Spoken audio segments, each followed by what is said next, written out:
नमस्कार, मेरा नाम रितेश है और इस वक्त आप न्यूज बातों से देख रहे हैं।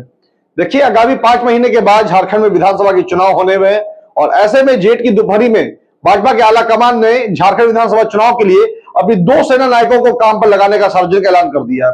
शायद आप मेरी बातों को समझ गए होंगे। चलिए, क्या है पूरा माजरा, बीजेपी का क्या है खेल, हम आपको अपने बातों में बताते हैं।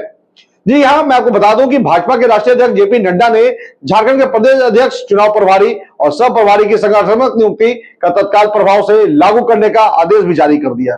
इस आदेश के मुताबिक मध्य प्रदेश के मुख्यमंत्री और वर्तमान केंद्रीय मंत्री शिवराज सिंह चौहान और झारखंड के होने वाले प्रदेश चुनाव के प्रभारी, जबकि असम के निर्वाचित मुख्यमंत्री हेमंत विश्वकर्मा झारखंड के विधानसभा चुनाव के लिए सह प्रभारी का दायित्व संभालेंगे।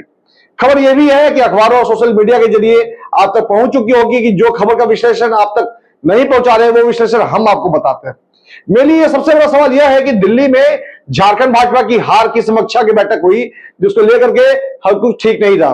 मैं आपको बता दूं कि पहले ही भाजपा आलाकमान ने झारखंड चुनाव प्रभारी और सह प्रभारी की नियुक्ति की चिट्ठी जारी कर दी है। झारखंड को लेकर भाजपा आलाकमान आखिर इतनी आक्रामक, इतनी जबरदस्ती क्यों दिखला रही है, जल्दबाजी क्यों दिखला रही है, या उन्होंने एक नियुक्ति समीक्षा बैठक के बाद ऐसा क्या होने वाला है, हम आपको पूरी बात बताएंगे। इस पूरे पॉलिटिकल डेवलपमेंट में जो दूसरा सबसे बड़ा सवाल है वो यह है कि अगर शिवराज सिंह चौहान और हेमंत विश्वकर्मा की जोड़ी झारखंड जीतने का टास्क सौंपा गया है, तो सवाल यह है कि इन्हीं 2 जोड़ियों को आखिर क्यों सौंपा गया।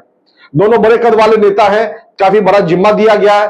अक्सर देखा गया है कि चुनाव प्रभारी का पद जो है मुख्यतः किसी अनुभवी प्रशासक या जिम्मेदार व्यक्ति को दिया जाता है, जबकि सह प्रभारी का दायित्व जो है संगठन की ही किसी पुरानी व्यक्ति और जमीनी नेता को सौंप दिया जाता है, जिसका महत्ता उतनी अधिक नहीं होती है जितनी चुनाव प्रभारी होते हैं उनका परिवार या प्रभारी दोनों वरिष्ठ नेता और दोनों कदवा नेता, दिग्गज नेता, दोनों के पास शानदार राजनीतिक अनुभव, क्षेत्रों, हैवी नेता के भरोसे झारखंड जीतने का बीजेपी का आखिरी मास्टर प्लान बना गया है। कहीं ना कहीं ऐसा तो नहीं दिख रहा कि नेताओं के हाथों झारखंड फतेह करने की जवाबदेही देकर भाजपा आलाकमान को बाबूलाल मरांडी को बता दी है कि लोकसभा जितनी आप फ्रेंडली हाथ में लिया था, उस तरह से इकलौती आपके भरोसे पर नहीं लड़ रही बीजेपी। अब आइए, मेरे तीसरे और अधिक सवाल पर क्या है वो मैं आपको बताता हूं। देखिए, अर्जुन मुंडा और बाबूलाल मरांडी जैसे 2 पॉलिटिकल ब्रिगेडियर के बीच में कम से कम विधानसभा चुनाव तक सामंजस्य स्थापित रहे। 2-3 धाकड़ नेता शिवराज सिंह चौहान और हेमंत विश्वकर्मा की तैनाती पॉलिटिकल तक नहीं रहेगी। सारंगी जैसे युवा चेहरा गुटबाजी के कारण ही प्रदेश प्रवक्ता के दायित्व से पार्टी का इस्तीफा सौंप देते हैं। यह कोई हल्की बात नहीं है कि बाबूलाल और करीब जी के होते हुए भी विधायक और सांसद एक दूसरे के खिलाफ खुलेआम कॉन्फ्रेंसिंग कर रहे हैं। क्या संगठन के अंदर इसी गुटबाजी के चलते जल्द से जल्द इसको खत्म करने का यह प्रयास दिल्ली का आलाकमान ने लिया है? वही मैं बता दूं कि दिल्ली हाईकमान को शिवराज सिंह और हेमंत जैसे लाइनर को झारखंड भेजा गया है। आज के इस वीडियो में हम ऐसा ही कई जोड़ी सवालों के जवाब ढूंढने की कोशिश करेंगे और आपको बताएंगे कि आप भाजपा ने पूर्व और वर्तमान मुख्यमंत्री के कंधे पे क्यों इतनी बड़ी जिम्मेवारी सौंपी है। लोकसभा चुनाव की समाप्ति के बाद जो नतीजे झारखंड में आए हैं वो भाजपा के लिए एक 11,000 वोल्टेज से झटके से कहीं कम नहीं है। झारखंड में मोदी और अमित शाह के पीछे 5 वर्षों के अंदर चुनाव परिणाम के बाद मिट्टी पुलिद होती नजर आ रही है। झारखंड के सभी आदिवासी सीटें हार चुकी है बीजेपी। बाबूलाल भाजपा में अपने होने पर साबित करने से चूक गए। कार्यकर्ता 400 से अधिक उत्साहित नारे में फंसकर अपने हाथ तक सीमित रह गए और आरएसएस बीजेपी के उस पर चोट कर गई, जिस पर अहंकार से में बीजेपी ने विचारघात पार्टी के गडकरी निकालकर व्यक्ति आधारित संगठन की तरफ से आगे बढ़ने की चेष्टा करने लगी थी। मैं आपको बता दूं कि गिराने की तो बहुत सारी चीजें गिनाई जा सकती हैं, पर झारखंड भाजपा में सर्वसच्चा बाबूलाल मरांडी जो है अपनी पार्टी की हार के विभिन्न कारणों को गिनाने के लिए आज रांची स्थित बिरसा मुंडा अंतरराष्ट्रीय हवाई अड्डे से राष्ट्रीय राजधानी दिल्ली की तरफ कूच कर चुके हैं। अब आइए, पहला विषय यह है कि शिवराज सिंह चौहान को भाजपा आलाकमान ने झारखंड प्रदेश का चुनाव प्रभारी आखिर क्यों बनाया है, इसके पीछे का पॉलिटिकल क्या है। पाटकर ने इसे समझाते हुए देखिए कि ओबीसी समाज में आने वाले शिवराज सिंह चौहान भाजपा की वो मैजिक मैन है जिन्होंने अपने दम पर संगठन पर नियंत्रण रखकर सरकार बनाने और चलाने का हुनर हासिल है। इसी हुनर की बदौलत शिवराज सिंह चौहान और 18 साल तक मध्य प्रदेश के मुख्यमंत्री की कुर्सी पर काबिज रहे हैं। फिलहाल झारखंड प्रदेश संगठन पर भाजपा के लगाम थोड़ा ढीला पड़ रहा है, इसीलिए इसे दुरुस्त करने के लिए शिवराज सिंह जैसे माहिर लोग ही चाहिए था, जो बिहार विधानसभा, मैं आपकी जगह झारखंड विधानसभा तक चुनाव संगठन और बेहतर नियंत्रण बेहतर पकड़ बनाए रख सकेंगे और पार्टी आगामी विधानसभा में बेहतर परफॉर्मेंस कर पाए। देखिए, मैं आपको बता दूं कि शिवराज सिंह चौहान की छवि जो है एक कुशल प्रशासक की रही है। सामंजस्य बिठाने में माहिर बताए जाते हैं। राजनीति इतनी अच्छी है कि लाडली वाहन योजना और मुख्यमंत्री कन्यादान योजना के नाम पर बीजेपी को बहुमत के साथ अपने राज्य एमपी में वापसी कर लाते हैं। फिलहाल कुछ ऐसा ही अचूक राजनीति की झारखंड में काफी ऐसी जरूरत है। भाजपा को भी पार्टी को आदिवासियों के लिए सुरक्षित 28 सीटों पर रिवाइव करने की इतना आवश्यकता क्यों है, मैं आपको आगे बताता हूं। देखिए, जिस राजनीति की बात पर बाबूलाल मांडी और संगठन को लेकर अकेली जा रही है थी, उस राजनीति को भाजपा राज के चर्चा से नजदीक ही नहीं बल्कि कोसों दूर दिखाई दे रही है। शिवराज सिंह चौहान की राजनीति परिवक्ता इतनी है कि उनके बचपन के दोस्त आज भी उनके बारे में यही बताते हैं कि शिवराज की पत्नी को भी शायद ये पता नहीं होगा कि अपने किसी मित्र और शत्रु के बारे में क्या सोच रहे हैं, वो कोई बता नहीं सकता। देखिए, राजनीति के चाणक्य माने जाते हैं शिवराज सिंह चौहान। विनम्र छवि, उनकी राजनीतिक पूंजी, इन तमाम विश्लेषणों के संयोजक में किसी नेता की तासीर बनती है, किसी नेता की तासीर उभरती है।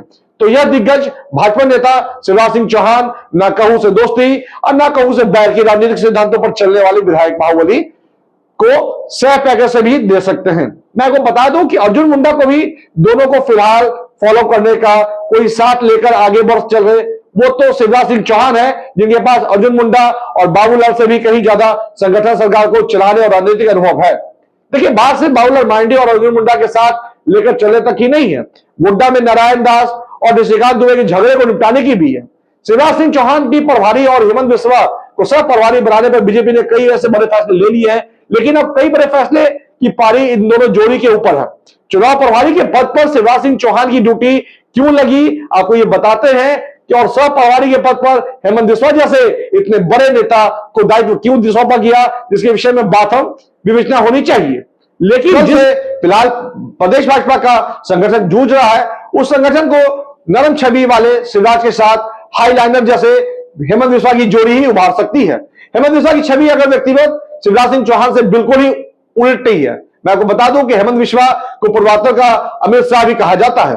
जोड़ तोड़ की राजनीति में माहिर हेमंत पर जबते ही सरकार बनाने और गिराने का जादू जानते हैं। कहते हैं कि हेमंत चुनाव में स्ट्रॉन्ग नेगेटिव बिल्डिंग 60% की उनकी छवि है, इसलिए लूजपुर व्यवस्था के आदि नहीं है। जो व्यवस्था प्रदेश संगठन की बनी थी, प्रभार शिवराज और शिवराज सिंह चौहान और प्रभारी हेमंत बिस्वा शर्मा के साथ, जो सबसे बड़ी चुनौती झारखंड में होगी या होने वाली है, यह पार्टी के अंदर हर रोज बढ़ती आंतरिक कलह को सुलझाना होगा। मैं आपको बता दूं कि भाजपाइयों के बीच आरोप प्रतिरोप का जो तुरंत विराम लगाना होगा, वरना स्थितियां बद से बदतर होती चली जाएंगी। दूसरी बड़ी चुनौती आदिवासियों के लिए आरक्षित सीटों पर कायदे से प्लान करने की होगी। 2019 के विधानसभा चुनाव में पार्टी आदेशों के लिए आरक्षित 28 सीटों पे सिर्फ 2 पर ही किसी तरह चुनाव जीत पाई है। मैं आपको बता दूं, भाजपा को तब झारखंड के आदिवासी समाज ने सिरे से नकार दिया था।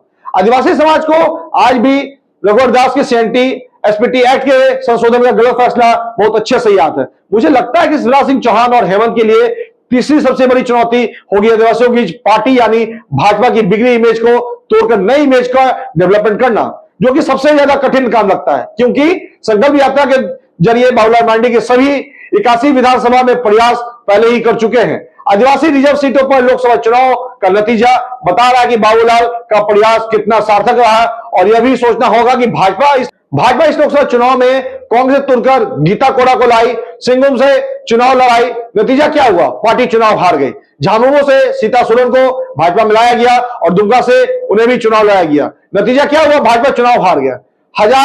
2019 में मैं आपको बता दूं, विधानसभा चुनाव में ऐसे कई प्रत्याशी थे जिन्हें रघुवर दास, झामुमो या फिर कांग्रेस से लेकर आया गया था और चुनाव लड़ाया गया था। भाजपा के टिप्पण में उन्हें भी ज्यादातर प्रत्याशी चुनाव हार गए। भावार्थ यह है कि रिपोर्ट कार्ड के आधार पर टिकट बंटवारे का फैसला इन दो दिग्गजों का करना होगा, वरना किसी के कहने पर टिकट दिया जाए तो फिर से पार्टी को अपनी करनी पर पछताना होगा। देखिए, मैं आपको बता दूं, क्योंकि इन्हीं सभी कारणों के चलते बाबूलाल मांडी पर आरोप लग रहे हैं कि उन्होंने लोकसभा चुनाव में टिकट बंटवारे में खुद को एक्टिव रखा, जिसके कारण लोकसभा में बीजेपी कुछ अच्छा प्रदर्शन ना कर सकी। तो आज इन वीडियो में मैं आपको बताने जा रहा हूं कि आखिर मोदी और शाह ने झारखंड के लिए शिवराज सिंह चौहान और हेमंत शर्मा को क्यों टास्क इतना बड़ा सौंपा है। इसकी विशेष विशेषता, अगर आप इन दो दिग्गज नेता की नियुक्ति पर कुछ अलग नाम सोच रहे हैं, कुछ अलग इनपुट निकाल पा रहे हैं, तो आप हमें कमेंट बॉक्स में जरूर बताएं। जैसे कि अभी हाल में पोजीशन आपने देखा होगा कि झारखंड में जो लोकसभा चुनाव थे, इससे पहले 14 में 12 सीटें पे बीजेपी जो है लोकसभा सीटें जीती हुई थी, लेकिन इस बार जो है वो 2 सीटें भी उन्होंने खो दिया है। अब बीजेपी वहां पे 8 सीटों पे आ चुकी है और आंकड़ा यह है कि अब जो है जो नुकसान उन्हें पहुंचा है झारखंड में, अब उसे वो दोहराना ना जा सके। विधानसभा में कुछ अच्छा करने जा रही है, जिसको लेकर के 2 बड़े दिग्गज नेताओं के कंधों पर झारखंड की समान सौंपी गई है। चलिए ऐसे ही तमाम खबरों का बने रहे। मैं न्यूज़ भारत झारखंड।